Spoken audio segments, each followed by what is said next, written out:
Segment 2, Northtown Neighborhood News Magazine, a presentation of Sonny Hirsch and myself.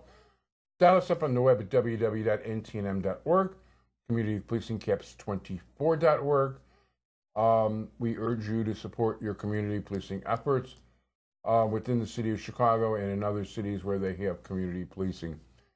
It is a pleasure to introduce you to somebody who has been here in the show in various different roles. Even though he's been on in the last 3 years, I don't think he's ever been on before as a college professor at Lake Forest College in journalism, a Lissiger Award-winning journalist, as well as somebody who introduced a very important bill to combat censorship against student newspapers. And I've had my own experiences with that when I was in college. And it's a pleasure to introduce you to Stan Zoller. Stan, I'll be good seeing you. Good. Good. So, well, first of all, good luck at Lake Forest. Thank you. It's going well. And, yeah, interesting city. Lake Forest has been traditionally, and the college has been there for, I'm not even sure how many years. A million years. The Bears used to train over there. They did, and so did the old Chicago Fire. So, yeah. That's the, okay, so what happened? Did something in particular happen that led you to want to? Well, let's explain the bill and what the bill says and what it's for. Okay, the bill is House Bill 5902. It's the Speech Rights for Student Journalists Act.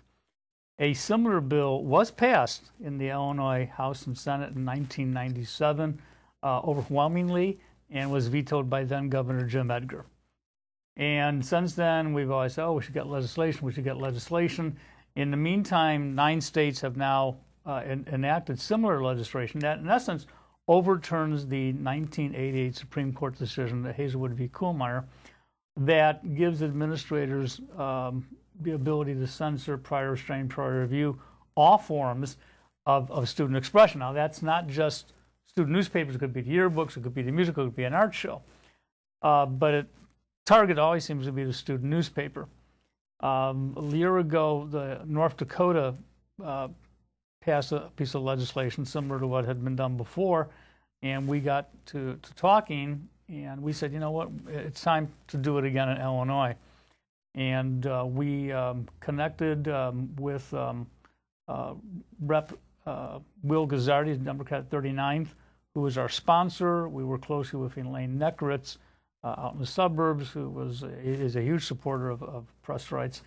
And we just felt the timing was right. And there are a couple of things that factored into it. First of all, several years ago, the College Media Act was passed by the state, which removes restrictions on public college newspapers.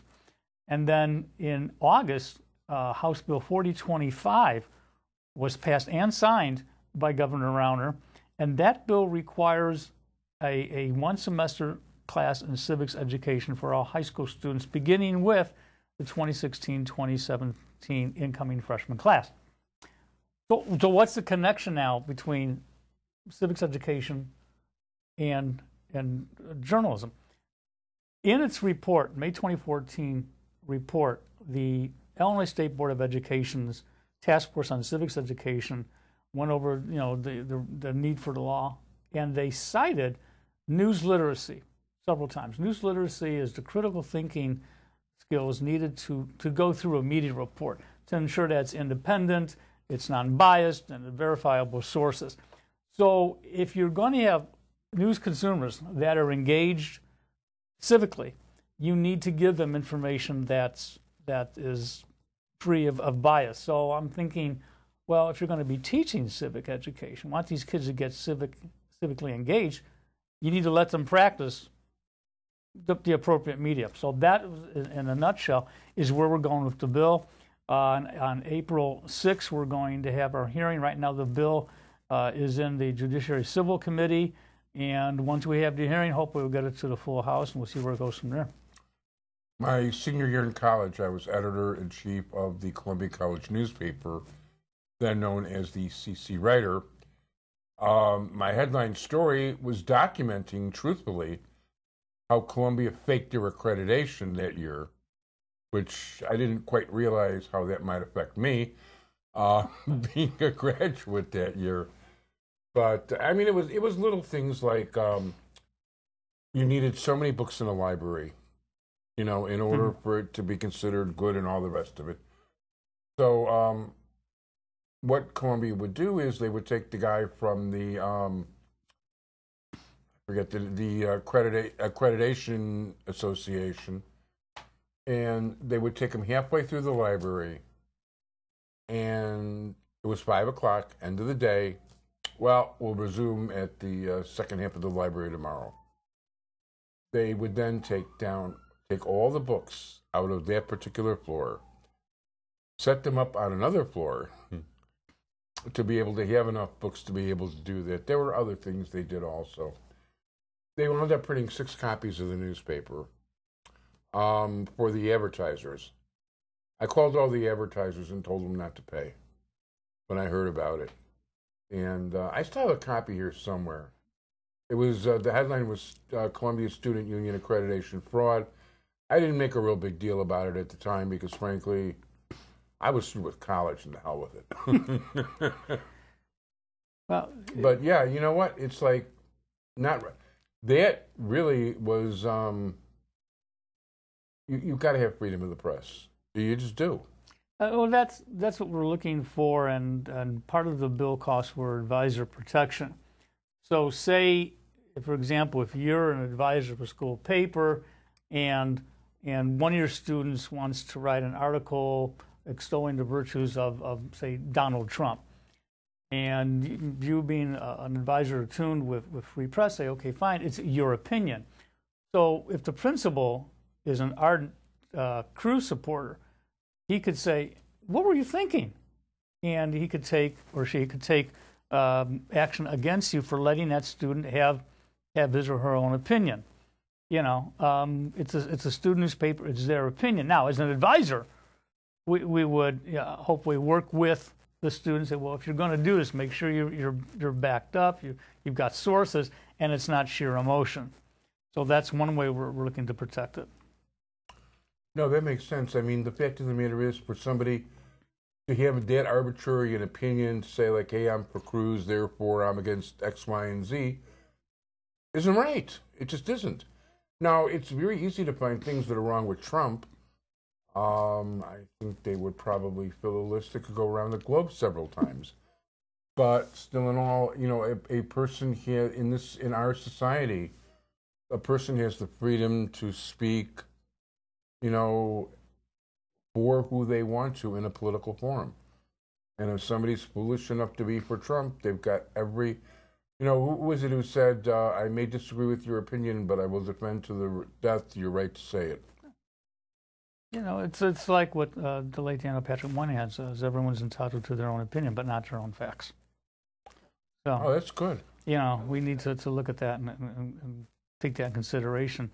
So, yeah, you do have a situation now. I don't know about Lake Forest, hopefully not, but you do have a situation on a number of campuses where free speech is really coming into play big time. Well, yeah, we've seen a lot down at Missouri during the situation with the protesting against the president down there. But it's important to note that the bill that we have in the House now, in the committee now, is solely for scholastic journalism, for high schools. The college bill has been passed. So they're exempt from, the public schools are exempt from censorship and prior restraint and prior review. The argument we hear is, well, these are student journalists and they don't have First Amendment rights. Well, they do. The First Amendment's all 45 words. It doesn't mention students, doesn't mention age, doesn't mention anyone. The idea is that we're hoping that these school papers are not becoming PR tools because the principal or some other administrator wants to promote the ACT scores or the amount of advanced placement tests that are being taken. We just want students to be able to have a free and responsible newspaper, to practice protocol where they interact with their administration, discuss things ahead of time. And in the long run, everyone, I think, gains.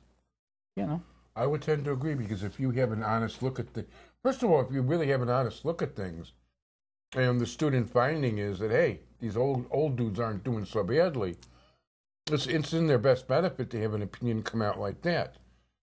On the other hand, you made me think back, because I was editor of 2 different high school and 2 different college papers, and I still remember some of the comments I got from some of the people I wrote about, like my guidance counselor who said, I make an opinion of each student before their senior year, and I'm sorry to say that in your case I was right. But it's their opinion, so, I wasn't too worried about it. No. So. I wasn't too worried about it. He didn't steer me right anyway. So it's a struggle, and of course the big thing they're concerned about are students who use social media or blog, and that's why we're emphasizing this is a school-sponsored media. There are cases where students have been disciplined for something they did on their own after school on their own blog platform. That we can't control. Of course, actually, an administrator can't. But you're interfering with student's opinion, and they figure if that student writes for the school paper, therefore he or she is guilt by association, or the paper is guilty by association. And we just really need to focus on what's being done for the school and by the student journalist in the school. Yeah. So that's the direction we're going. No, that sounds good to me. I happen to like that.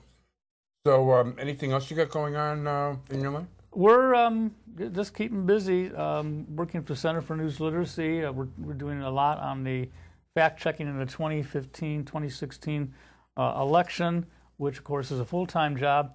And that's out of Stony Brook University. And a lot of good stuff. We're going to be doing some programs. They had a team in the NCAA tournament. They were there. Stony Brook was there. Yeah. For the first round. Where are they at? They were, I think, one and done. No. I mean, Stony Brook is in Stony Brook, New York. On Long Island. That's what I was curious about. So it's a challenge, but this has been a fascinating election year, as you well know, to be a journalist and to be a journalism educator. Yeah, I have never had to go through as many Q-tips as I have for the presidential race. Yeah, it's been fascinating. Yeah, it's astounding. And the meanness, though, I mean, that's something that, even when you've seen political attacks before, I think there's a level of meanness in this election I haven't seen before. It's unprecedented, and no one has said what they're going to do. They say what they want to do, rather, but not how they're going to do it. And at that point, talk is cheap, and address the issues and go forward on that. Very much so. I happen to agree with you. Well, at this point, Mickey's hands are starting to run out. That's not a good sign. No, definitely not. So I want to thank you very much, Stan Zoller. And you are a professor of journalism at Lake Forest College. That's Is that correct. the correct title? Instructor, to be exact. Instructor. Okay, I want to thank you very much for being here and enlightening us, and good luck with Bill 5902, House Bill 5902. House Bill 5902 for freedom of the press. I want to thank my entire technical crew, Senny Hirsch. I want to urge all of you to join us next week. If you're watching Stan in his native habitat in the suburbs, it's channels 19 or 35 and 30 to 35 northwest suburbs. Channel 99 on ATUverse. In Chicago on CAN TV. Thursday 7:30, Friday 2:30 p.m. CAN TV 19. 99 in the universe. And in Evanston, maybe we'll find out one of these days. They are running us. We just don't know when. Thanks, everybody. Thanks, Sonny. Bye-bye.